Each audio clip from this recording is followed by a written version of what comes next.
তুমি কিন্তু পাল্টা প্রতিঘাত করেছ। ওটার হিসেব সেখানে হয়ে গেছে। এখানে অযথা সেসব ইললজিক্যাল কথা টেনে পাশ কাটানোর চেষ্টা করবে না মিস ভুইয়া। নাওয়ান তাদের কথার মাঝে ফুপিয়ে ফুপিয়ে কাঁদতে ইনাবার পা আঁকড়ে ধরেছে। বাচ্চাটা বেশ ভয় পেয়ে আছে, চোখ দুটোতে স্পষ্ট তা ফুটে আছে। ইনাবা মুহূর্তের মাঝে বাচ্চাটার ওই গোল গোল অশ্রু ভেজা টৈটুম্বর আঁখি জোড়ায় মায়া পড়ে গেল। চোখে মুখে ভয়ের ছাপ স্পষ্ট। নিচে বসে চোখের পানি মুছে দিয়ে বলল, কাঁদে না বাচ্চা, কে মেরেছে তোমায়? নাওয়ান হাত উঁচিয়ে নকল মারওয়ান আর বডিগার্ডকে দেখিয়ে দিল। বডিগার্ড ভেবাচাকা খেয়ে দাঁড়িয়ে রইল। সে কখন কোন সময় আবার মারল? ইনাবা কপাল কুচকে বলল, এইটুকু মাসুম বাচ্চাকে মারতে আপনাদের হাত কাঁপতো না? কেমন মায়ের বুক খালি করে এনেছেন ওকে, কান্নারিতে টান দিয়েছে আপনার জঘন্য পুরুষত্ব। এইটুকু অবুঝ বাচ্চার সঙ্গে আপনাদের কিসের শত্রুতা? শেষের কথাগুলো নকল মারওয়ানের উদ্দেশ্যে ছুড়ে দিল ইনাবা। লোকটা নিজেকে কন্ট্রোল করে বলল, আগেও বলেছি আমার কোনো বিষয়ে ইন্টারফেয়ার করবে না। তোমাকে কৈফিয়ত দিতে বাধ্য নই আমি। নিজের সীমার মধ্যে থাকো, নয়তো বসের আদেশ অমান্য করেই নিজে ডুবে ফিরে যেতে বাধ্য হব। আমাকে ঠান্ডা থাকতে দাও, নয়তো পস্তাবে। ইনাবা হাসতে হাসতে বলল, তা কি প্রস্তাব একটু শুনি। একটু আগের ক্যারেটের কথা ভুলে গেছেন? লোকটা রহস্যময় হেসে বলল, অবশ্যই না, খুব ভালোভাবেই মনে রেখেছি। একেবারে কলেজের ভেতরে যত্নে তুলে রেখেছি। সময় হলে অবশ্যই সেটা ফেরত পাঠানো হবে। ইনাবা তার কথায় বিশেষ পাত্তা দিল না। নাওহানকে কোলে তুলে বলল, এটা তোমার কি হয়? নাওহান নকল মারওয়ানের দিকে হাত উঁচিয়ে বলল, বাবা মারছে, বেশি বেশি মারছে। ইনাবা এবার হতবাক হয়ে লোকটার দিকে চেয়ে বলল, আপনার ছেলে নিজের সন্তানকে কোনো পিতা এভাবে মারে? লোকটা কিরমির করে জবাব দিল, ওকে মেরেছি কোথায়? জোর করে খাওয়াতে গেছি, এখন সেটার নাম হয়েছে মারা? অসহ্য। এত বিরক্তি কেন এটুকু বাচ্চার প্রতি? ওর মা কোথায়? লোকটা কঠিন ও দৃঢ় গলা। জাহান নামে যাবে।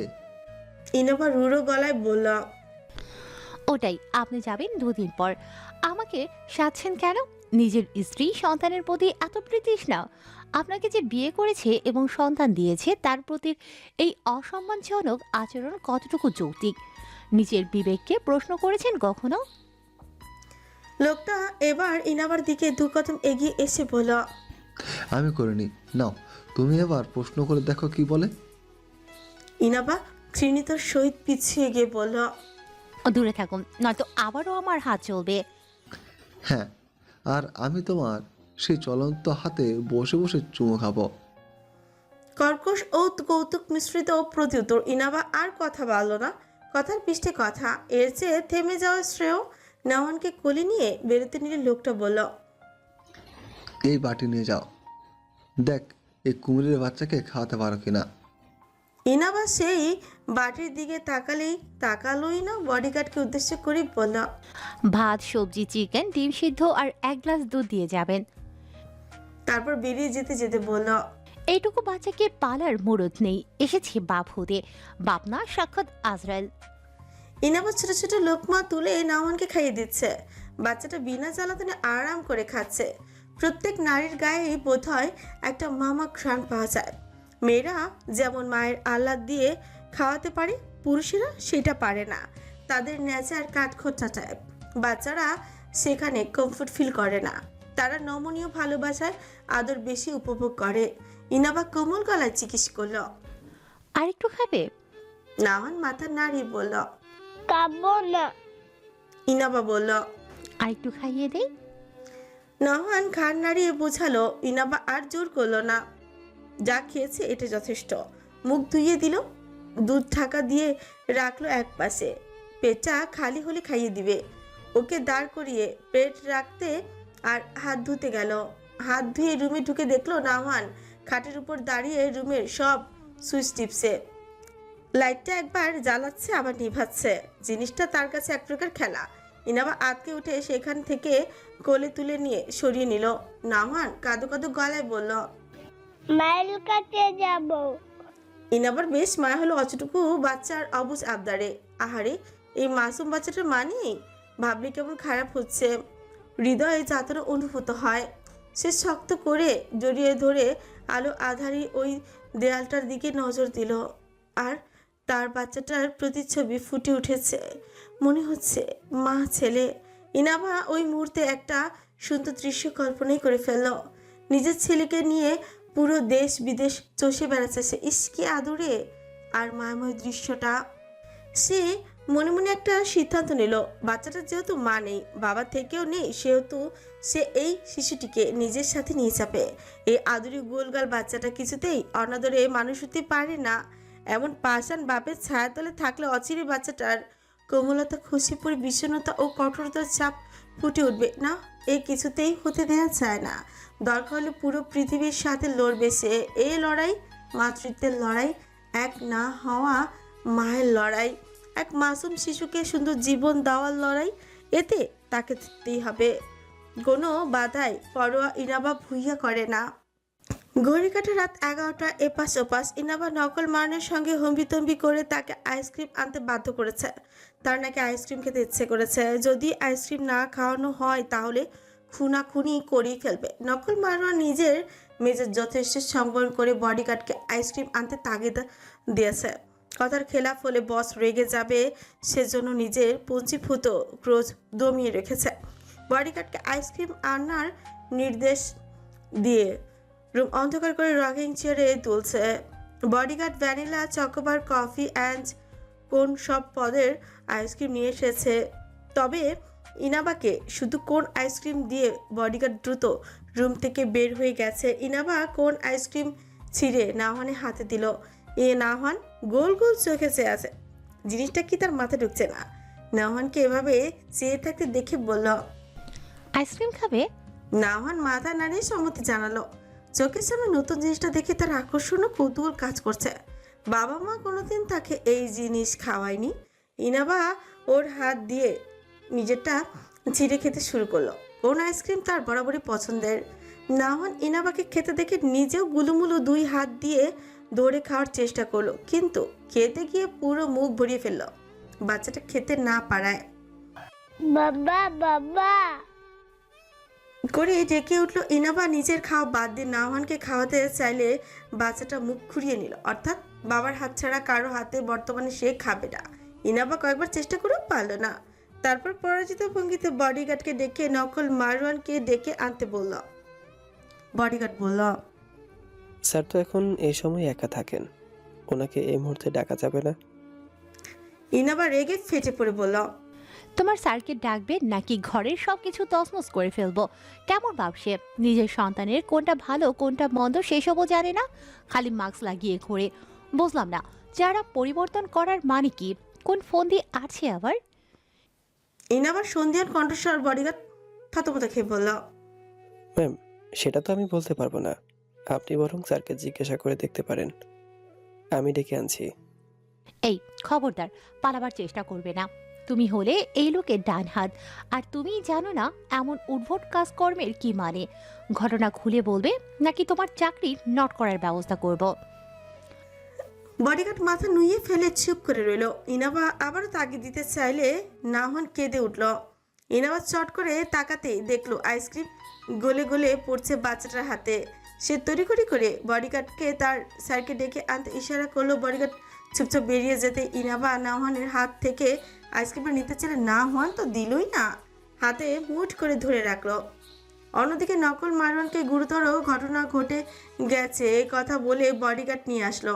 লোকটা দ্রুত গতিতে রুমে ঢুকতে দেখলো নাওহান ইনাবা বসে আছে। রুমে অস্বাভাবিক কিছুই দেখতে পেল না। নাওহান তাকে দেখতেই বাচ্চাটা ডেকে উঠল। বাবা বাবা ইনাবা খাড় ফিরিয়ে চেয়ে বলল, ওকে আইসক্রিমটা খাইয়ে দিন দ্রুত, পুরো গলিয়ে ফেলেছে। লোকটা ফিউচরা কুচকে গেল, চেহারা ভাজা ভাজা বিরক্তি বিদ্যমান। ইনাবা আবারও তাগিদ দিতে লোকটা এবার শক্ত গলায় বলল, তুমি আমাকে অর্ডার করছো? আপনার সন্তানকে খাওয়াবেন, এতে আমার অর্ডার করার কি আছে? আশ্চর্য। লোকটা নিজের রাগ কন্ট্রোল করে বলল, ওকে খাইয়ে দিতে হবে কেন? তুমি আসো কি করতে? আমার হাতে খেলে নিশ্চয়ই আপনাকে ডাকা হতো না। ইনাবার তেরা প্রশ্ন। লোকটা কথার বিপরীতে কথা না বাড়িয়ে বিরক্তি চেপে নাওহানের পাশে বসে আইসক্রিম খাওয়ানোতে মনোযোগ দিল। নাওহান খাচ্ছে আর মাথা নাড়িয়ে নাড়িয়ে বলছে, আই কি মজা মজা। নকল মারণ বিরক্তি চেপে খাওয়াচ্ছে। খাওয়ানো শেষ হতেই নাওহানের কাশি উঠে গেল। কাশতে কাশতে বাচ্চাটা অস্থির হয়ে উঠল। ইনাবা চিন্তিত হয়ে বুক পিঠ ডলে দিতে লাগলো। পাশেই লোকটা মুখ কুচকে সবকিছু হজম করছে। রাগ তার শরীরে টকবক করে ফুটছে আর ভাবছে, সাইফারের বাচ্চার সমস্যা কি? এখনো ছেলের কোনো খোঁজখবর নিতে এলো না? কোন কুবুদ্ধি ফাঁকাচ্ছে ওই ডেভিল সাইলেন্সারটা? তবে ওর কোনো মুভমেন্ট কেন দেখছি না? কি চাচ্ছে এই সাইফার? এমন চুপচাপ কি করে থাকতে পারে একজন পিতা? বউ সন্তানের প্রতি এক বিন্দুও মায়া কি তৈরি হয়নি? ভেবেছিল খেলা এবার জমবে, এখন তো মনে হচ্ছে অপরপক্ষে নীরবতা খেলা শুরুই হচ্ছে না। This is to Annie. আচমকা কাশতে কাশতে ঘুম ভেঙে যাওয়াতে নাওহান আশপাশ হাতড়ালো। হাতে মিলিয়ে অবয়ব ঠেকে ছোট্ট হাত দিয়ে মা মনে করে জড়িয়ে ধরে ডেকে উঠল। মা মা। নরম কোমল মোলায়েম স্পর্শে আবার ঘুম ভেঙে গেল। জড়িয়ে ধরে নমনীয় গলায় বলল, এই তো মা। নাওহান মাকে অনুভব করতে চাইল কিন্তু পারল না। এই শরীরে মায়ের গন্ধ নেই। মায়ের গন্ধ, কণ্ঠ সবই তার মুখস্থ। দেখতে নারী হলেও চিরপরিচিত সেই মায়ের গন্ধটা নেই কেন এই শরীরে? ছোট্ট অবশ শিশুর মাকে মনে দেখার ছোঁয়ার প্রবল তৃষ্ণা জেগে উঠল। কতদিন মাকে দেখে না, ছোঁয় না, অনুভব করে না। মায়ের শরীরে মমতা মিশ্রিত শান্তির গন্ধটা আর নাসারন্ধে আসে না। কি মিষ্টি মিষ্টি গন্ধটা! অন্ধকারে অবশ নাওহান ফোপাতে ফোপাতে বারবার নাইটি হতে সেই গন্ধ নিতে চাইল, কিন্তু শত চেষ্টা করেও পেল না তা। তার নাসা গহ্বরে কেমন একটা সুন্দর সুবাস ঠেকছে, তবে সেই মায়াময় মিষ্টি মামা ঘ্রাণটার অস্তিত্ব কোথাও পেল না। বিশ্ব বক্ষাঞ্জ খুঁজিয়া কেহ পাইবে জননীর প্রাণ, কোথা গেলে পাইব সেই মাতাল করা ঘ্রাণ। ধরিত্রী খুঁজিয়া পাতাল ভেদিয়া খুঁজে যে তাহারে, সে লুকাইয়া রইয়াছে মোর চক্ষু দিগের আড়ালে। প্রাণ সঞ্চয়িনী একস্মিন দর্শন দাও অধমেরে, তোমাবিহীন কুলঠাগুড়ি গো দাঁড়ে দাঁড়ে। অস্তিত্ব হারাইয়া টিকিয়া রইয়াছে দিবারাত্রে, কবে পাইব তব সত্তা দর্শন হে গর্ভদাত্রে। সকাল সকাল বসের আগমনে সকলে ভীত ও সন্ত্রস্ত। হুট করে কাউকে ইনফর্ম না করে এভাবে কখনোই বসের পা পড়ে না এখানে। সকলের চোখে মুখে চিন্তা ছাপ স্পষ্ট। বসের চেহারা মারাত্মক গম্ভীর এবং কঠোর। নকল মাননকে ইনফর্ম করা হলে সে হুড়মুড়ি রুমে প্রবেশ করলো। দেখলো বস মাথায় হাত থেকে বসে আছেন। লোকটা এগিয়ে এসে বলল, আসসালামু আলাইকুম বস। ইনফর্ম ছাড়া হঠাৎ, এনি প্রবলেম? বস কপাল থেকে হাত সরিয়ে লোকটার দিকে তীক্ষ্ণ নজরে চাইল, তারপর ফাড়িকি গলায় বলল, সাইফারের পুত্র কোথায়? আছে বহাল, তবিতেই আছে। কণ্ঠস্বরে স্পষ্ট বিরক্তি। বসের চেহারা কুঁচকে গেল। বহাল তবিয়তে আছে মানে? আপনি যেমন নির্দেশ দিয়েছেন তেমনই আছে। বস এবার নড়ে চড়ে বসে বলল, তুমি নাকি কোন মেয়ে তুলে এনেছো? লোকটা এই প্রশ্নে আকাশ থেকে পড়ল যেন। আমি কোন মেয়েকে তুলে এনেছি? সেটা আমার থেকে নিশ্চয়ই তোমার ভালো জানার কথা। আপনার নির্দেশের বাইরে কোনো কাজ এখনো পর্যন্ত কোনোদিন করিনি, ভবিষ্যতেও করবে না। আপনি যাকে বলছেন তাকে তুলে আনা হয়েছে এবং সেও বহাল তবিয়তেই আছে। বস এবার গলা স্বর আগের থেকে আরো ভারী করে মোটা করে সংকুচি করে বলল, আমি আবার কোন মেয়েকে তুলে আনতে বলেছি? কেন, আপনার পরিচিত একজন মেয়েকে তুলে আনার অর্ডার দিলেন না? কবে, কোন দিন? সাইফারের পুত্র ছাড়া কাউকে আনার তো কোনো অর্ডার আমি দেইনি। বসের নীরব অথচ উঁচু গলার আওয়াজ। আশেপাশে সকলেই বসের এই ভারী কণ্ঠ শুনে ভীত। নকল মারওয়ান ঠোক গিলে বলল, বস, আপনি কি মজা করছেন আমার সঙ্গে? বস এবার চেয়ার থেকে উঠে দাঁড়িয়ে লোকটার সামনে এসে চোখে চোখ রেখে দাঁতে দাঁত চেপে বলল, মজা আমি নয়, তুমি করছো। আর সেই মজায় তোমাকে চুবিয়েছে সাইফার। তুমি ওর টুপে খুব সুন্দর করে পা দিয়ে ফেলেছো। লোকটা ঠুকিলে বলল, এটা কি করে সম্ভব বস? আপনার নম্বর থেকে কল এলেও আমি ধরলাম আপনি অর্ডার করলেন, তাহলে আপনি অর্ডার না দিলে কে দিয়েছে সেটা? বস ঠাস করে একটা চড়ি বসিয়ে বলল, যেমনভাবে আমরা তাকে ফাঁসিয়েছি ঠিক তেমনভাবে সেও আমাদের সবাইকে ফাঁসিয়েছে। এটা বুঝতে এতক্ষণ লাগে তোমার? আমার নাম্বার হ্যাক করে তোমাকে ওরা ঘোল খাইয়েছে। তুমি কি ভেবেছো একমাত্র তুমিই জালিয়াতি কণ্ঠ নকল করতে পারো, আর কেউ পারে না? লোকটা চর খেয়ে হাত মুষ্টিবদ্ধ করে সব শুনে বলল, তাহলে সাইফারের পুত্রকে আপনি খাতির যত্ন করে রাখতে বলেননি? এখনো জিজ্ঞেস করছো ওকে আমি খাতির যত্ন করতে এখনো জিজ্ঞেস করছো ওকে আমি খাতির যত্ন করতে বলবো কোন আক্কেলে? শত্রু যত্ন করতে বলে কোন পাগলে?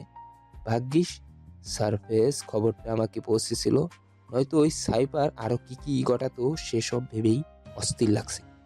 তোমাদের কারো সন্দেহ লাগেনি ওর নিশ্চুপতায়? সন্তান হারিয়ে এমন ঠান্ডা থাকতে পারে? একজন বলল, বস, আমার সন্দেহ হয়েছিল, তবে তার মুভমেন্ট তো একেবারেই সাইলেন্ট ছিল। সকলের মাইন্ড ডাইভার্ট করে ফেলেছে সাইফার। ওকে আমার প্রথম থেকে যথেষ্ট সন্দেহ হয়। ডেডলি সাইলেন্সার খেতাব এমনি এমনি নিশ্চয়ই পায়নি।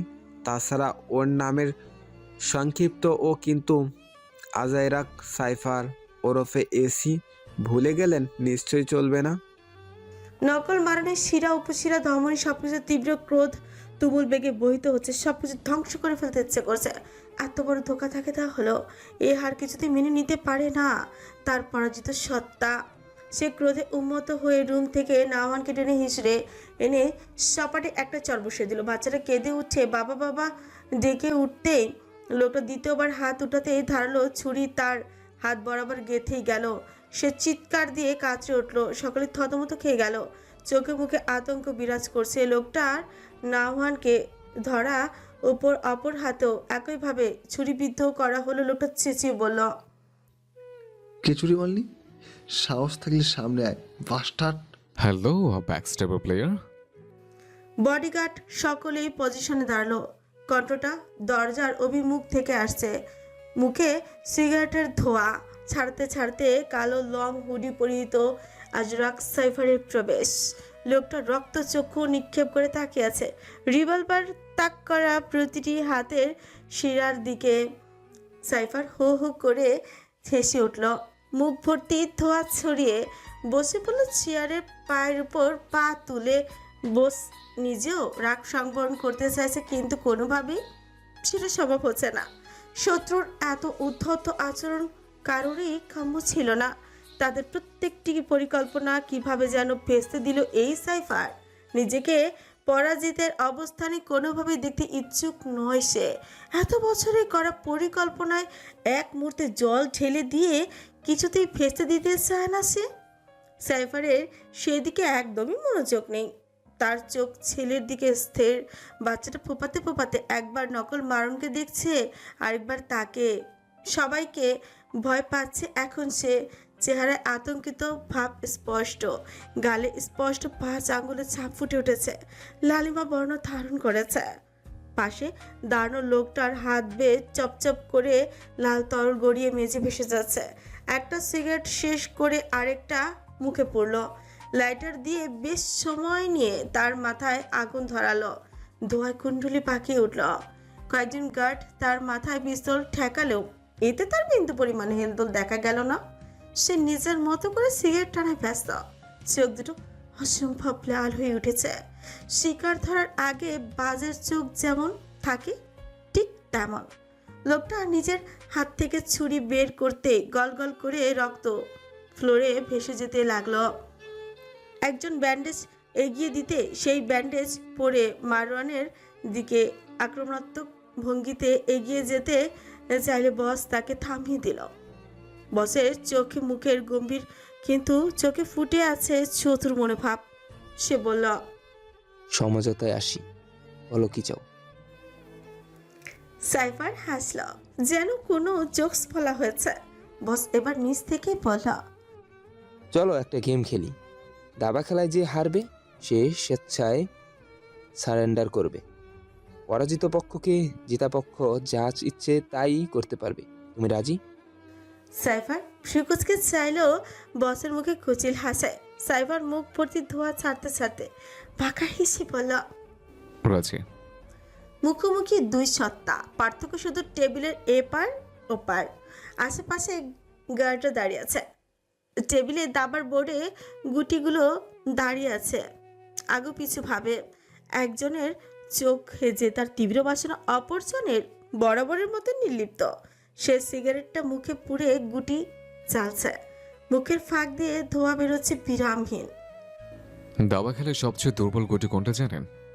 মুখ থেকে সিগারেটটা বের করে গুটি চালিয়ে সাইফার জানতে চাইল। বস গম্ভীর বদনে থুতনিতে হাত ঠিকিয়ে সাইফারের একটা গুটি খেয়ে বলল। সৈন্য। সাইফার এবার সিগারেটে লম্বা টান মেরে বলল, ভুল। সবচেয়ে দুর্বল গুটি রাজা।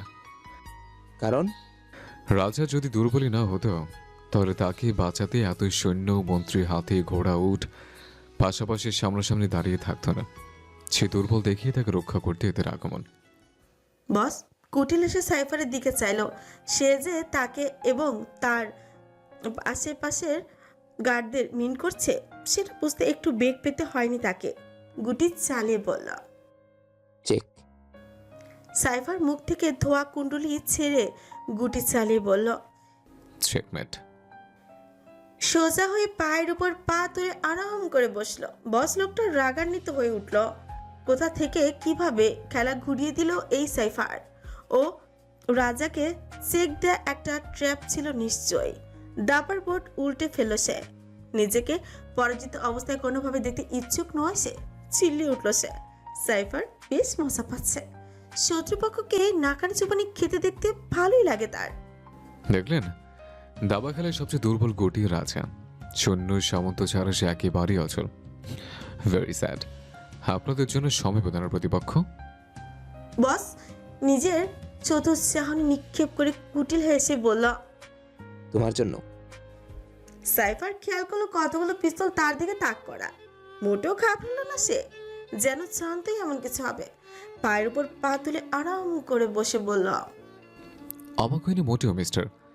পিঠ পিছিয়ে ছুরি মারা কিংবা বিশ্বাসঘাতকতা আপনারা নোবেল প্রাপ্ত তা আমি জানি। সামনাসামনি যুদ্ধতে অলওয়েজ ফেলটুস। বস এবার ক্ষিপ্র গতিতে সাইফারের কে উঠিয়ে ঘুষিয়ে বসে দিল। নকল মারোয়ার নিজেও এসে কয়েক ঘা বসালো। তবে আজরাক সাইফার মোটো বিচলিত হলো না। ছোচের কোণে রক্ত মুছে হেসে পড়ল। Game start. আবারও মুখ বরাবর খুশি পড়তে গুলির আওয়াজে সকলেই থেমে গেল। সকল পিস্তল মুহূর্তের মাঝে কিছু গার্ডস বস নকল মারণের দিকে ঘুরে গেল। ইনাবাকে এতক্ষণ আটকে রাখা হয়েছিল। ছদ্মবেশী এজেন্ট দরজা খুলে দিতেই সে পিস্তল দিয়ে গুলি ছুঁড়েছে। এ যেন এক ভিন্ন ইনাবা। মাথায় হিজাব কিন্তু শার্ট প্যান্ট পরিহিত। সাইফারের সামনে দাঁড়িয়ে পড়ল। Sir please give the comment. নকল মারা অবাক হয়ে চেয়ে আছে। তার সন্দেহ হয়েছিল ক্যারেটে স্কিল দেখেই এই মেয়ের মধ্যেই খাপলা আছে। এখন তো সত্যি দেখছি খাপলা আছে। বসের চেহারা লাল হয়ে উঠেছে। ইনাবা। ইনাবা ঘুরে দাঁড়িয়ে বলল। Don't call me Inaba, I am secret agent. It's me Rubana Azmiri. বসের অস্ফুট গলার অবিশ্বাস্য প্রতিউত্তর। Rubana Azmeri secret agent. Cipher তাদের মুখের অবস্থা দেখে বলল। पिक्चर अभी बाकी है, ये तो सिर्फ ट्रेलर है। তারপর চেয়ারে পায়ের উপর পা তুলে বসে উচ্চক্ষণ ঝাঁকল। জিয়ে ওরফে জিনানাথাম। জিনান প্রবেশ করলো। তাকে দেখে বস তড়ক করে দাঁড়িয়ে গেল। জিনানের ভাব ভঙ্গি মোটেও পরিবর্তন হলো না। সে পেছনে দুই হাত নিয়ে দাঁড়ানো। বস উত্তেজিত কণ্ঠে বলল। অব্র তুমি? জিনান তাচ্ছিল হাসল। প্রতিউত্তর করলো না কোনো। নেওয়াজ সাবিরকে ডাকতে হলো না। সে নিচেই ঠুকে বলল। Don't be serious. হাই টাকু বস, আমি আপনাদের পরিচিত নই। মাথা বেশি খাটিয়েছেন তো এই জন্যই মাথায় চুল নাই, পুরাই চান্দি ফাঁকা। সকলে একযোগে হেসে উঠল। হাসল না কেবল নকল মারওয়ান, বস এবং সাইফার। প্রত্যেকের চেহারায় গম্ভীর। সাইফার এবার নড়ে চড়ে বসে বলল, এবার যাকে দেখবেন ফিট হয়ে পড়েও যেতে পারেন দুজন। প্রতিপক্ষে এত সাধারণ হলে খেলে কোনো মজা আছে বলুন? নিজেদের শক্ত করুন। এই ঝটকা খেলে হার্ট অ্যাটাক হয়ে যেতে পারে মিস্টার ব্যাকস্টাবার। পক্ষ প্রতিপক্ষের সাথে পরিচয় করিয়ে তারপর মূল বিষয়বস্তুতে যাওয়া উচিত বলে আমি মনে করি। বসের চেহারায় ক্রোধ নাকি হেরে যাওয়ার গ্লানিতে লাল হয়ে উঠেছে বলা মুশকিল। সাইফার কিছুটা সুর দিয়ে ডাকল, এমজে ওরফে মুনতাজির জায়েদ। ধীরে গতিতে পায়ের কদম ফেলে মুনতাজিরের প্রবেশ ঘটল। মাথা থেকে নিজের হুডি ফেলে দিতেই বস ও নকল মারণ উভয়ের মাথায় বজ্র ঘাত ঘটল। হে কাকে দেখছে তারা? বস নিজের বুকে হাত চেপে ধরে চোখ বড় বড় করে বলল, ইহাব, তুমি না ইজহার শেডু? মুনতাজির হাসল, হেসে বলল, কেন, ইউজার শ্যাডো নাম দিয়ে বন্ধুকে ধোকা দেয়া খুব সহজ, তাই না মামু? ওহো দুঃখিত, মিস্টার উমারের ভুইয়া ওরফে black viper and agent Tahmid ওরফে night claws hunter. Umayer Bhuiya চেয়ারে বসে পড়ল। মুনতাজির বলল, কি ভাবছিলে আমাদের বন্ধুত্ব ভেঙে তোমরা উল্লাস করবে? আমরা একে অপরের জানের শত্রু? সাইফার আমাকে ঘৃণা করে, দেখতে পারে না? একদমই ভুল। আমরা যা দেখিয়েছি তোমরা ঠিক তাই দেখেছো। সব ছিল নাটক।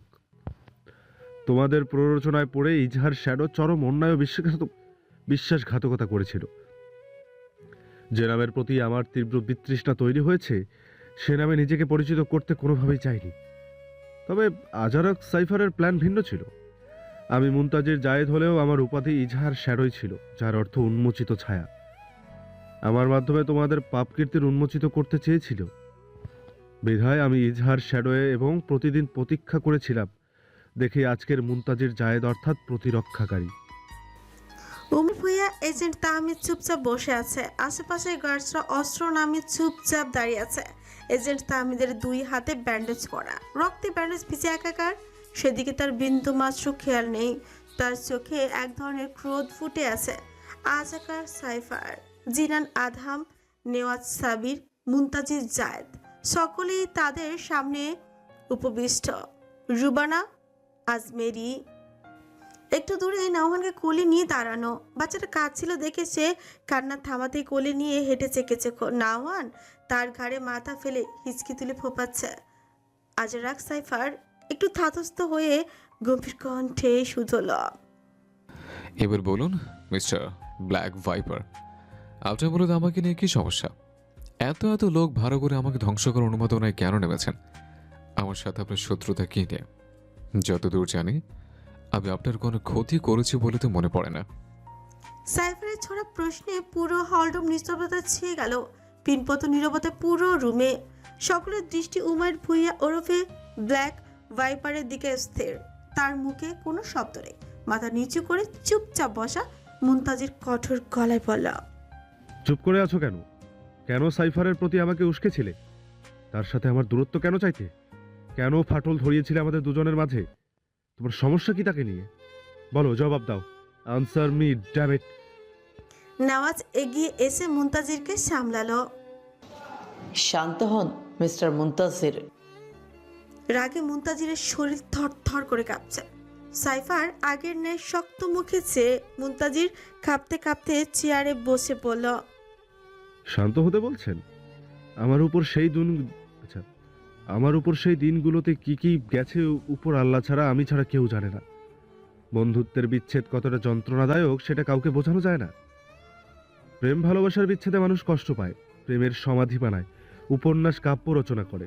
কিন্তু বন্ধুত্বের বিচ্ছেদে কি করে? আমি কত রাত কেঁদে কেঁদে বালিশ ভিজিয়েছি আল্লাহ আর আমি জানি। সাইফার যখন আমার প্রতি মুখ ফিরিয়ে নিল আমি তাকে ভুল বুঝে দূরে সরে গেলাম। হেরো মুহূর্ত নেই তাকে মনে করিনি। দিশেহারা হয়ে পড়েছিলাম। সে ছাড়া আমার আশপাশটা ধুধু মরুভূমি যেন। তার ভিন্ন রূপ দেখে সবচেয়ে হতবাক আমি হয়েছিলাম। যাকে চোখ বুঝে বিশ্বাস করতাম, সে বন্ধু যে বন্ধুর জন্য কলিজা কেটে দিতেও দ্বিধাবোধ করতাম না, সেই বন্ধুর সাথে গাদ্দারি, দেশদ্রোহী রূপ, বিচ্ছেদ কতটা যন্ত্রণার কাউকে যদি বোঝাতে পারতাম। দেহ থেকে চামড়া তুলে ফেলার সমতুল্য। এই লোকটার জন্য কত দহন যন্ত্রণার মধ্যে দিয়ে দুজনকে যেতে হয়েছে কেউ জানে? নাটক মানে কি সবকিছুই নাটক ছিল? বরং সবাইকে যা দেখানো হয়েছে এর থেকেও ভয়াবহতা ছিল সম্পর্কে। একটু নিঃশ্বাস নিয়ে কতদিন হয় হাব ডাকে না, এখনো সম্পর্ক ঠিক হয়ে যাওয়ার পরেও সেই মন কেমন করার সম্বোধনে আমাকে আর ডাকেনি। হয়তোবা বিশ্বাসের পারদ নড়বড়ে হয়ে গিয়েছে। ওটাই স্বাভাবিক, আগেটাই বিশ্বাস করাটাই বরং অস্বাভাবিক। এই লোককে বলুন সেই বন্ধুত্বপূর্ণ ভালোবাসার ডাক আর বিশ্বস্ততা ফিরিয়ে দিতে পারবে? উপস্থিত সকলের চেহারায় বিমর্ষতা ফুটে উঠল। সাইফার গাম্ভীর্য দৃষ্টিতে ব্ল্যাক ভাইপারের দিকে চেয়ে মুনতাজিরের কথা শুনেও তার চেহারায় কোনো পরিবর্তন হয়নি। গাল ও কপালে ডান হাতের 2 আঙুল ঠেকিয়ে সামনাসামনি তীক্ষ্ণ দৃষ্টি নিবদ্ধ করে রেখেছে।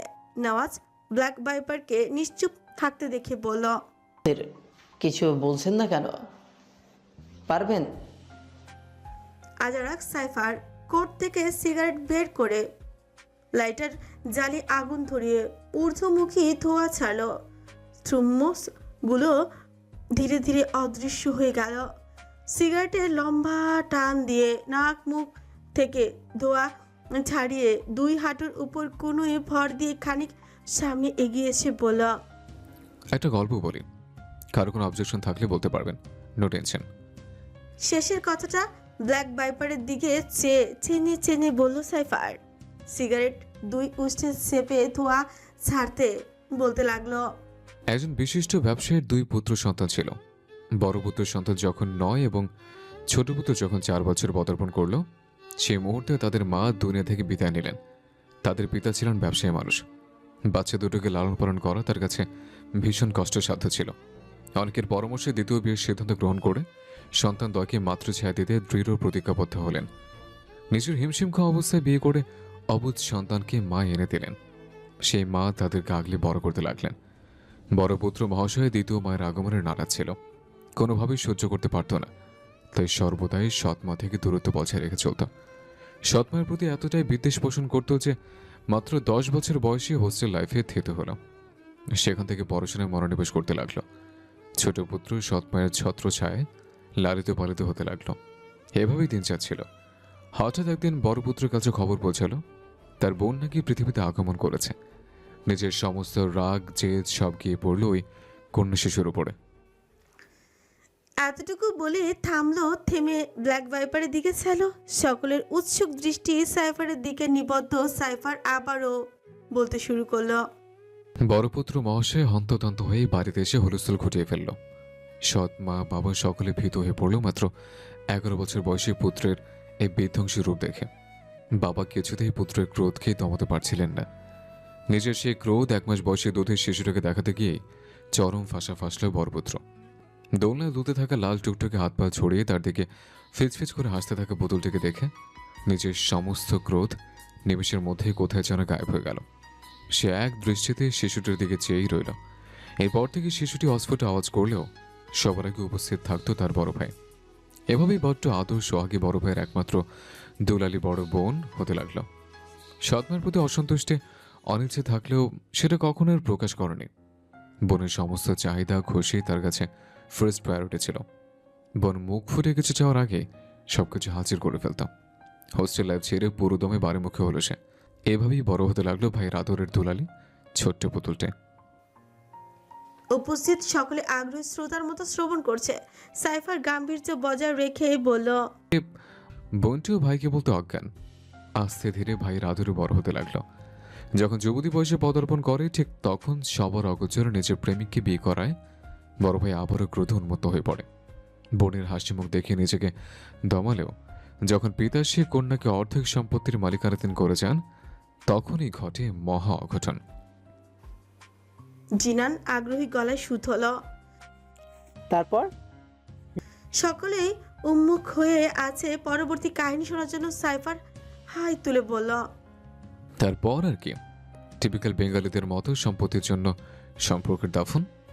বড় পুত্র ছোটবেলা থেকে নিজের না পাওয়ার খাতা খুলে অতীতের সকল ক্রোধ আবারও পুঞ্জীবিত করে বোনের স্বামী সন্তানের প্রতি বিক্ষিপ্ত হয়ে উঠল। সকল কুমন্ত্রণা কাজে লাগিয়ে সে উঠল কালো জগতের অধিপতি। বোনের সংসারে ফাটল ধরাতে তার সন্তানদের ক্ষতি করতে তিনি ছিলেন সর্বদা সচেষ্ট। এক প্রতিশোধের খেলায় মেতে উঠেছিল সে। ব্ল্যাক ভাইপার চাপড় মেরে ক্রোধান্বিত গলায় বলল। মিথ্যে মিথ্যে, সবকিছু মিথ্যে। প্রত্যেকে ফিকুচকে তার পানে চাইল। সাইফার ধোয়া ছাড়তে ছাড়তে বলল। ও আচ্ছা, তাহলে সত্যটা আপনিই বলেন। উমায়ের ভুইয়া ওরফে ব্ল্যাক ভাইপার শান্ত হয়ে বসে বলল। মায়ের মৃত্যুর পরে বাবার পাশে কোনো দ্বিতীয় নারীকে আমি সহ্য করতে পারিনি। সেজন্য ওই মহিলাকে আমি অ্যাভয়েড করতে হোস্টেল লাইফ বেছে নিয়েছিলাম। নিজের মতো থাকতে পছন্দ করতাম। উর্মি যখন হয় তখন আমি খুশি ছিলাম না, কিন্তু সময়ের পরিক্রমায় ও আমার সবচেয়ে আদরে হয়ে ওঠে। ওকে আমি প্রথম পছন্দ না করলেও পরবর্তীতে ওই আমার প্রাণ ভোমরায় রূপ নেয়। আমার কলিজার একটা টুকরা ছিল উর্মি। ভাইজান বলে যখন ডাকতো আমার প্রাণটা জুড়ে যেত। এই 2 হাতে আমি পুতুলটাকে মানুষ করেছি। একটা নরম তুলা ছিল ও। ভাইজান বলে যখন আবদার করতো, কোনোদিনও ওর আবদার ফিরিয়ে দেওয়ার দুঃসাধ্য কিংবা দুঃসাহস আমার কিংবা উজান কারোরই ছিল না। ওর আবদারের ভান্ডার ছিলাম আমি।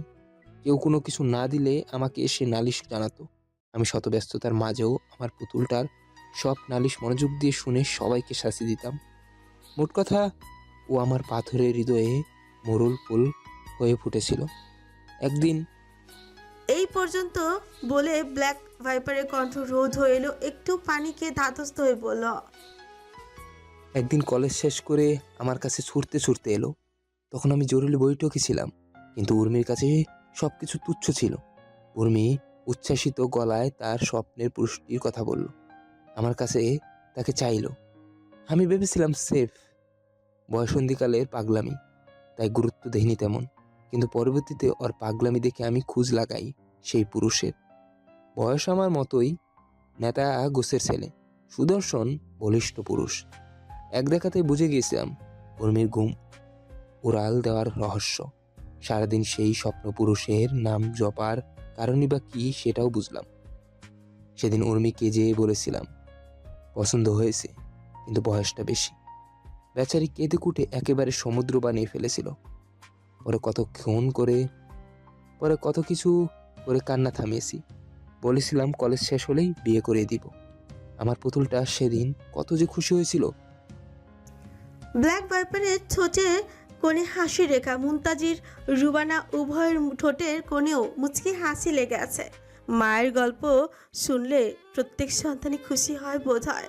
স্মৃতিচারণ করতে করতে হঠাৎই মুখের হাসি অস্তমিত হয়ে গেল ব্ল্যাক ভাইপারের। শক্ত মুখে বলতে লাগলো। আমার পুতুলের সুখ বেশি দিন স্থানীয় ছিল না। একদিন কাঁদতে অস্থির হয়ে আমার গলা জড়িয়ে বলল, তার স্বপ্নপুরুষ নাকি তাকে চায় না, ভালোবাসে না। ওই স্বপ্নপুরুষকে ছাড়া সে বাঁচবে না, এমন নানা কথা। আমি কিছুতেই বোনের কান্না সহ্য করতে পারছিলাম না। পাগলের মতো করছিল ও। আমি তার স্বপ্নপুরুষকে এনে দেওয়ার প্রতিশ্রুতি দিলাম। বোনকে কাউন্সিলিং করিয়ে মোটামুটি সারিয়ে তুললাম। তারপর একটু সুস্থ অনুভব করায় হাসি মুখে কলেজে গেল। তবে সেই হাসি মুখ আমি চিরদিনের মতো হারিয়ে ফেলবো তা বুঝতে পারিনি। দুপুর নাগাদ একটা কল আসে আমার ফোনে। উর্মিনাকে হাসপাতালে গুরুতর অবস্থায় ভর্তি। আমি হন্তদন্ত হয়ে ছুটলাম পুতুলটার কাছে। হাসপাতালে পৌঁছে দেখি তার স্বপ্নপুরুষ দেওয়ালে হেলান দিয়ে রক্তে ভেজা জামা কাপড়ে দাঁড়িয়ে। আমি বারবার হুচুট খাচ্ছিলাম। উর্মি বলতে বলতে এগিয়ে আসতেই ওই ছেলেটা এগিয়ে আসলো। ওর চোখে পানি ছিল। মনে করছিলাম আমার পুতুলের জন্য বোধহয় কাঁদছিল।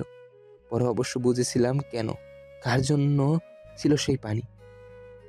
আমি কোনো কথা না বলে কাউন্টার উর্মির কেবিন নম্বর জিজ্ঞেস সেদিকে ছুটলাম।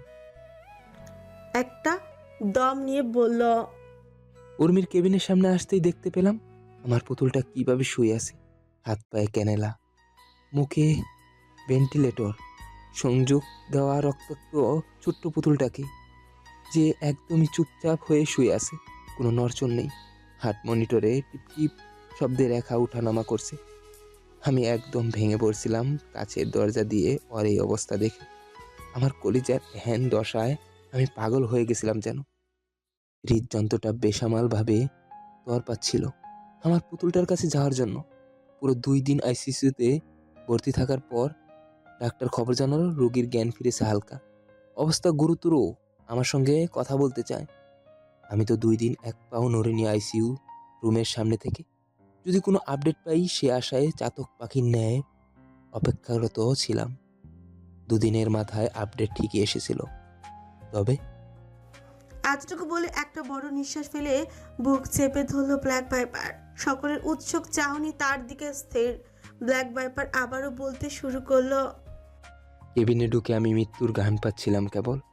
ওষুধ ও বিভিন্ন রাসায়নিক বস্তুর গন্ধ মিশে মিশে এক অদ্ভুত গান নাসাগরে বাড়ি খাচ্ছিল শুধু। কেমন গা ছমছম করছিল আমার। সেই ছোট্ট লাল লাল দেখতে উর্মির কথা মনে পড়ছিল বারবার। এগিয়ে যেতেই পুতুলটা আমার দিকে খুব কষ্টে হাত বাড়িয়ে দিয়েছিল। আমি তার পাশে বসতেই ভেন্টিলেটর খুলে খুব ধীরে ইশারা করলো কান এগিয়ে দিতে। আমি ধুরু ধুরু বুকে কান এগিয়ে দিতেই ধীরে ধীরে ভাঙা গলায় উর্মি আমাকে বলছিল, ভাইজান, আমার স্বপ্ন পুরুষের স্বপ্নের মানুষ আছে। আমি সেই সৌভাগ্যবতী নারীকে বাঁচিয়েছি জানো। ভীষণ মিষ্টি দেখতে, কি সুন্দর চেহারা, একদম পুতুলের মতন। উনি তার রক্তাক্ত দেহটা নিয়ে কেমন ছটফটাচ্ছিল। আমি যে তার স্বপ্নের নারীকে বাঁচাতে গিয়ে আহত হয়েছি সে খেয়ালও করেনি। আপুটা আমার চেয়ে বয়সে বড়, কেউ নেই তার। আমাকে অনেক স্নেহ করতেন তিনি, মানসিকভাবে কিছুটা অস্থিতিশীল। আমাদের কলেজ ক্যাম্পেইনের সময় বিদ্যালয় থেকে কয়েকজন আপু এসেছিল, বলেছিলাম না? সেই সময় এই আপুটাও ছিল। আমাকে অনেক হেল্প করেছে প্রথম বর্ষে পড়ে। খুবই ভালো মানুষ। এই ঢাকা শহরে পরিচিত কেউ নেই, এতিম। তুমি জানলে অবাক হবে, আপুটার নাম উর্মিমালা। উনি বোধ হয় উর্মিমালা ডাকে। রক্তাক্ত দেহটা নিয়ে বারবার উর্মিমালা উর্মিমালা করছিল। আমার প্রাণটা জুড়িয়ে যাচ্ছিল। আমাকে তো কোনো দিন ডাকবে না, অন্তত আমার নাম নিয়ে ওই আপুকে ডেকেছে, এই সই। আহ, উর্মিমালা, কি মধুর সেই ডাক। ব্যাস এটুকু বলে চিরনিদ্রায় শায়িত হয়ে গেল আমার ছোট্ট লাল লাল পুতুলটা। আমাকে নিঃস্ব করে দিয়ে চিরদিনের জন্য চলে গেল। আমাকে কেউ আর ভাইজান ভাইজান বলে সেদিনের পর ডাকেনি। আবদারে জুলি নিয়ে দৌড়ে আসেনি। পুরো বাড়ি মাতিয়ে রাখার জন্য সেই উর্মি আর কোনো দিন আসেনি। ওর মৃত্যু আমি কিছুতেই মানতে পারছিলাম না। পাথরের মতো শক্ত হয়ে লাশটা বুকে জড়িয়ে কেবল ফেল ফেল করে মূর্তির মতো চেয়ে আসছিলাম। যেন আমার সমস্ত ক্রোধের সমাধি গড়া পুতুলটাকে কেউ ভেঙে টুকরো টুকরো করে ফেলেছিল। আর মৃত্যুর পরে বহুদিন ঘর থেকে বের হয়নি। খালি কানে ভাইজান ভাইজান ডাকটাও প্রতিধ্বনি হতো। মস্তিষ্কের বিভ্রান্তি ঘটেছিল। বারবার মনে হতো আমার পুতুলটা এই বুঝি এসে ডাকলো ভাইজান। এতটুকু বলে ব্ল্যাক ভাইপার আমার ছোট্ট পুতুল বলে টুকরে কেঁদে উঠলেন। মুনতাজির রুবানা উভয় স্তব্ধ বাকরুদ্ধ। এত বড় শখ তারা জীবনেও খায়নি। এসব কি শুনছে তারা? সকলে ব্ল্যাক ভাইপারকে সময় দিল। প্রত্যেকেরই খারাপ লাগছে সেই উর্মি ভুইয়ার বিয়োগে। ব্ল্যাক ভাইপার বেশ কিছুক্ষণ পর ভাঙা গলায় বলল, উনি মারা যাওয়ার পরে ওর কলেজে গিয়েছিলাম ওর সেই স্বপ্ন পুরুষের খোঁজ নিতে। পুতুলের কলেজের সামনেই আস্তানা ছিল তার। নেতাগিরি করত, চরম দাপট নিয়ে চলতো। তারপর উর্মিলার খোঁজ নিলাম। দুজনের উপরে নজরদারি করতে লাগলাম। জানতে পারলাম উর্মিলা নামের মেয়েটির উর্মির সেই পুরুষ স্বপ্ন পুরুষটিকে পছন্দ করে না। সেই ছেলের একপাক্ষিক ভালোবাসা হলো উর্মিলা মেয়েটি। দুজনকে একসাথে দেখলেই উর্মির রক্তাক্ত দেহটা চোখের সামনে বারবার বেশি উঠত। ক্রোধে শরীর ফেটে পড়ত। ক্রোধ কোনোভাবেই নিয়ন্ত্রণ করতে পারতাম না। পারবো কিভাবে? ছোট থেকে আমার ক্রোধ নিয়ন্ত্রণের মানুষটাই তো ছিল আমার উর্মি। সেই তাকেই তো এদের জন্য চিরতরের মতো হারিয়ে ফেলেছি। উর্মিলাকে আমার পুতুল বাসের ধাক্কা থেকে বাঁচাতে গিয়ে নিজেকে বিসর্জন দিয়েছে। সেও আহত হয়েছিল। আর আমার জন্য প্লাস পয়েন্ট ছিল ও ছিল ডিমেনশিয়াল রোগী। এছাড়া ওর মেডিকেল হিস্টোরিও তেমন ভালো ছিল না। সেই সুযোগটাই আমি নিয়েছিলাম। ওর সামনে আপন ভাই সেজে উপস্থিত হয়েছিলাম। উর্মিলা বিশ্বাস করতে চাইনি। প্রায় 3 মাস বহু কসরত করে ওকে বিশ্বাস করেছিলাম আমি ওর ভাই উমায়ের ভূয়া। ওর নাম উর্মিলা নয়, উর্মি ভূয়া। ব্যাস একদিন ডিমেনশিয়াল রুগীকে কবজা করে প্রতিটি ধাপে ধাপে এগোতে লাগলাম। আমার বুকে প্রতিশোধের আগুন ধাউ ধাউ করে উঠছিল। ততদিনে জেনে গিয়েছিলাম উর্মির সেই স্বপ্নপুরুষ আর আমাদের পদবী একই, ভূয়া। আর সে জানতো উর্মিলার ভাই আমি।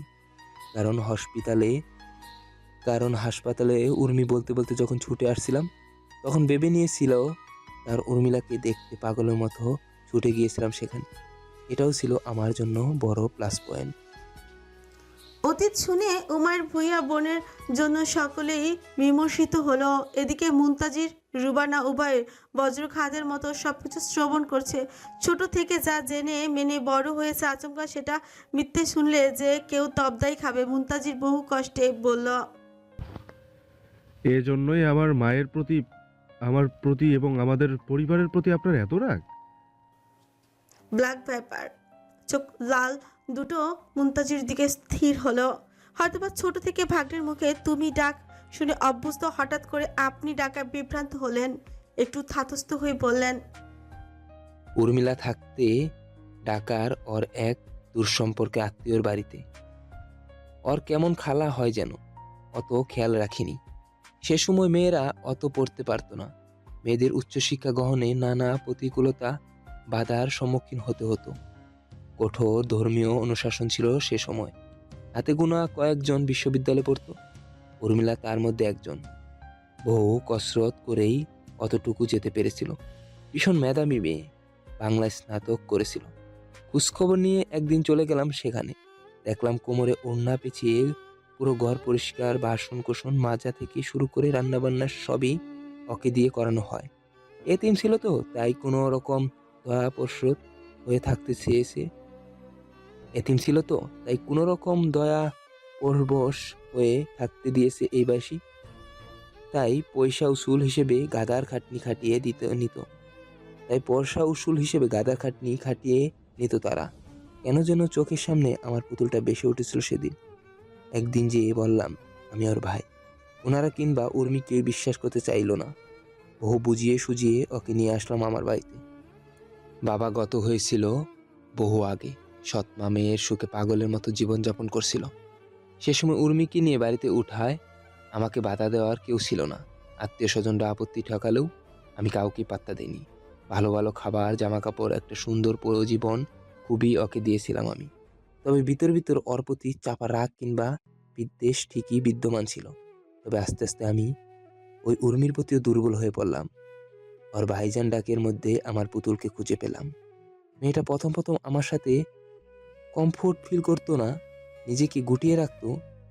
মন ভোলা ছিল অনেককে দেখলেও পরবর্তীতে চিনতে অসুবিধা হতো। ওর চিকিৎসা করালাম, আস্তে আস্তে সুস্থ হতে লাগলো। আমি ততদিন উর্মিলার মধ্যে উর্মিকে পুরোপুরি খুঁজে পেয়েছি। উর্মিলাকে একদমই চোখের আড়াল করতাম না। বেশ ভয় কাজ করতো, ওকেও আমার পুতুলের মতো হারিয়ে ফেলবো না তো। ইমতিয়াজ উর্মির পিছনে পাগলের মতো ঘুরছিল। ওকে কোনোভাবেই সহ্য করতে পারতো না। মনে হতো ও আমার উর্মিকে নিয়ে যাবে। কিছুতেই আমি সেটা হতে দিব না। উর্মিকে কারোর সঙ্গে মিশতে বারণ করতাম। বিশেষ করে ইমতিয়াজের থেকে কয়েকশো হাত দূরত্ব বজায় রাখতে বলতাম।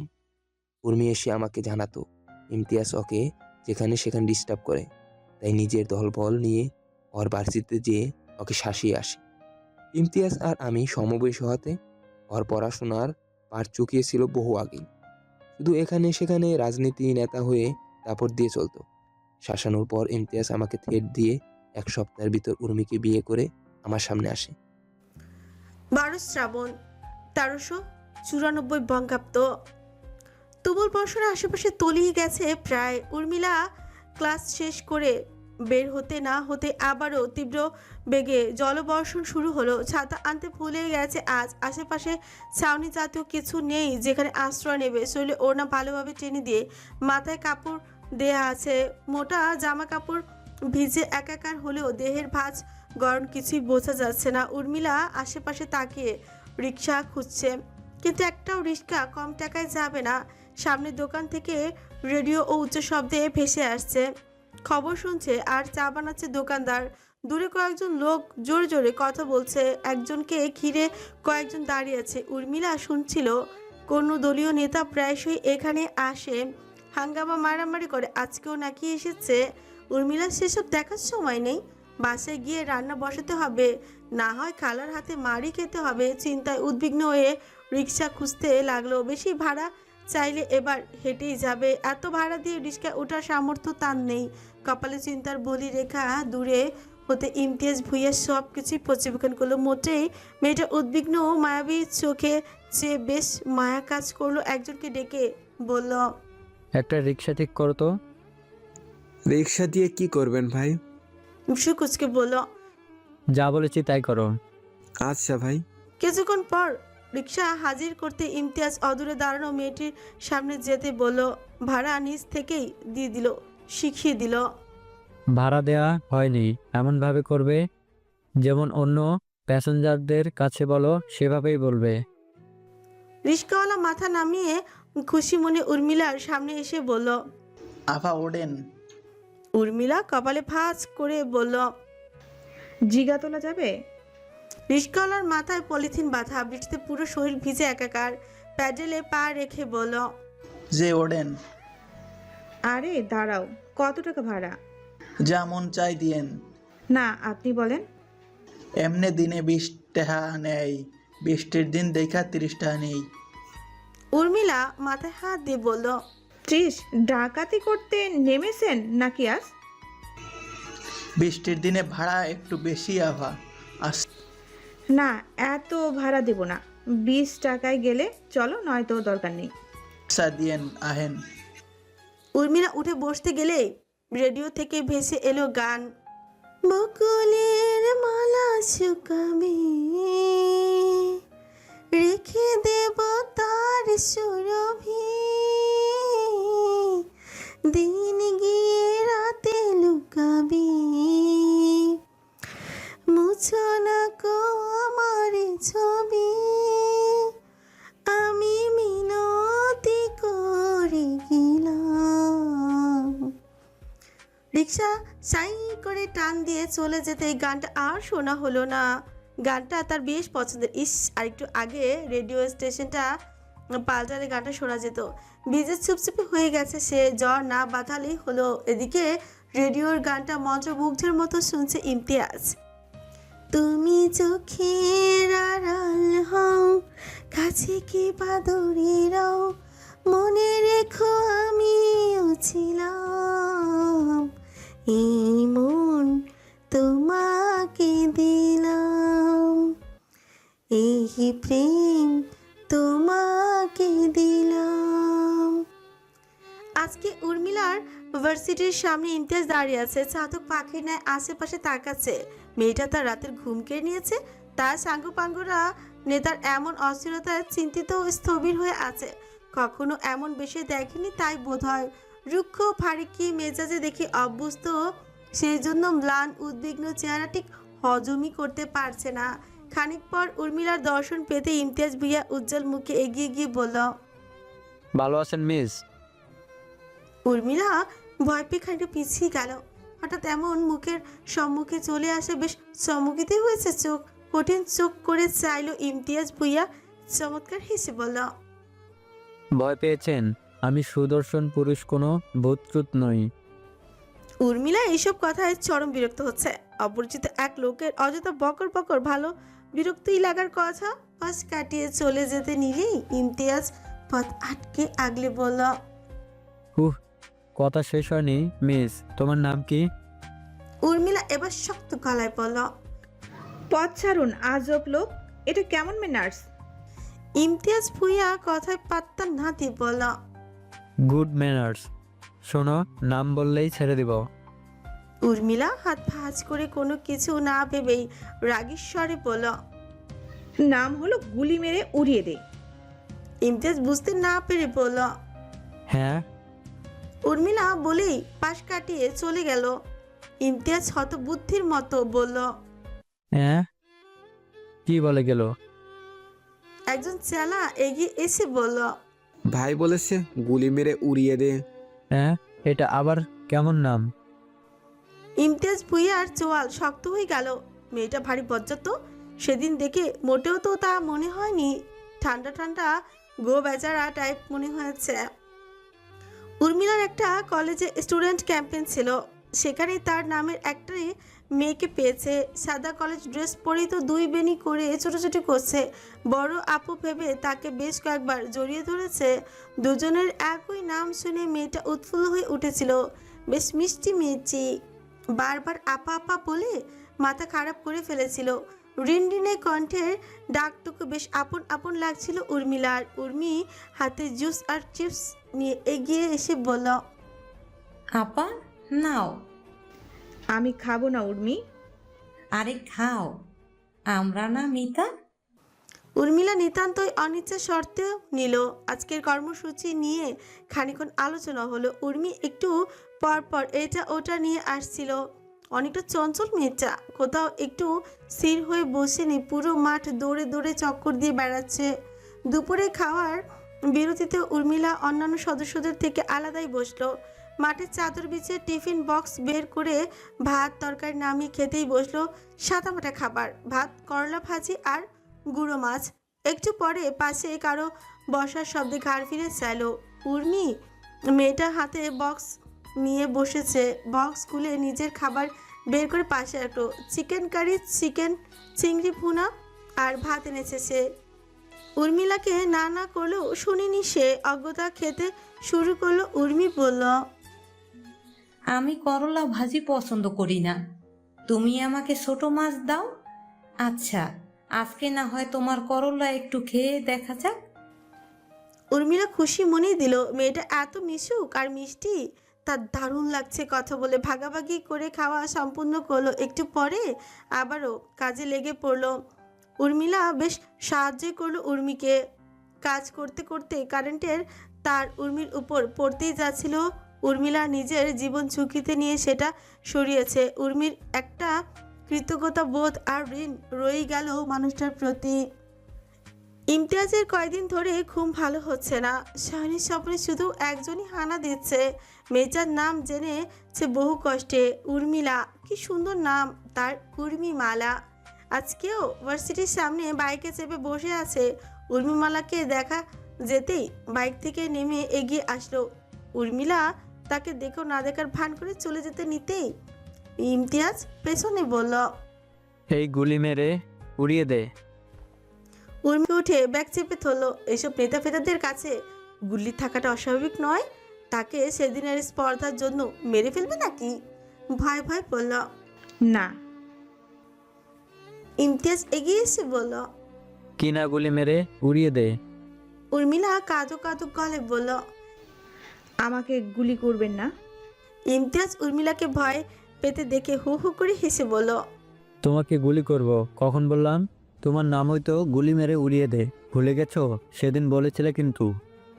শেষের কথাটা শুনেছে বলল। উর্মিলা নিজের বোকামতে মারাত্মক বিরক্ত হলো। সেদিন কি না কি বলেছে লোকটা মাথায় নিয়ে বসে আছে। আশ্চর্য লোক তো। উর্মিলা চলে যেতে নিলে ইমতিয়াজ বলে উঠল, উর্মিমালা, আর কত জ্বালাবা? উর্মিলা অপরিচিত কারো মুখে নিজের নাম শুনে হতবাক হয়ে পড়ল। আপনি নাম জানলেন কিভাবে? কানের পিঠে চুলকে বলল। জেনেছি এইভাবে ওভাবে। উর্মিলা আর এক মুহূর্ত দাঁড়িয়ে না থেকে চলে গেল। লোকটা কয়েকদিন ধরে সাংঘাতিক বিরক্ত করছে। উর্মিলা কিছু কাজে উর্মির কলেজে এসেছে। কাজটা করে বেরোতেই সেদিন টিচ করে লোকটাকে বাইকে হেলান দিয়ে কয়েকজনের সঙ্গে আলাপ করতে দেখলো। এই লোকের কাজ কি শুধু এখানে ওখানে আড্ডা মারা নাকি? যে সময়ই বের হই এখানে নয়তো ওখানে তার দেখা পাওয়াই যাবে। এসব ভাবতে ভাবতে রাস্তার মাঝে চলে এসেছিল সে, খেয়ালই করেনি। বাস পুরো অগ্রভাগে এসে পৌঁছাতেই কারো ধাক্কা খেয়ে পাকা সিমেন্টের সঙ্গে বাড়ি খেলো। রক্তে হাত ভরে গেল। জ্ঞান হারানোর পূর্বে আবছা আবছা চোখে দেখলো রক্তাক্ত একটি মেয়ে রাস্তায় পড়ে আছে। ইমতিয়াজ নিজের চোখের সামনে উর্মিমালার এই অবস্থা দেখে ঠিক থাকতে পারল না। চিৎকার করে অজ্ঞান উর্মিমালাকে আগলে নিয়ে ডাকলো, উর্মিমালা, এই উর্মিমালা, কথা বলো। এই মেয়ে, এই তোরা তাড়াতাড়ি গাড়ি নিয়ে আয়। সাইডের মাঝে অ্যাম্বুলেন্স আসতেই গাড়িতে করে দুটো বডি ঠোকানো হলো। ইমতিয়াজের উর্মিমালার থেকে আশেপাশে চোখ যায়নি এতক্ষণ। উর্মিমালার থেকেও বেশি রক্তাক্ত হয়েছে কলেজের একটি মেয়ে। আল্লাহ জানে কার মেয়ে। ইমতিয়াজ কাপা কাপা হাতে মেয়েটির রক্তাক্ত হাত ছুঁয়ে ভেতরে ঢুকিয়ে দিল। অবচেতনেই মেয়েটা তা জানতেও পারল না। জানলে কি খুশি হতো।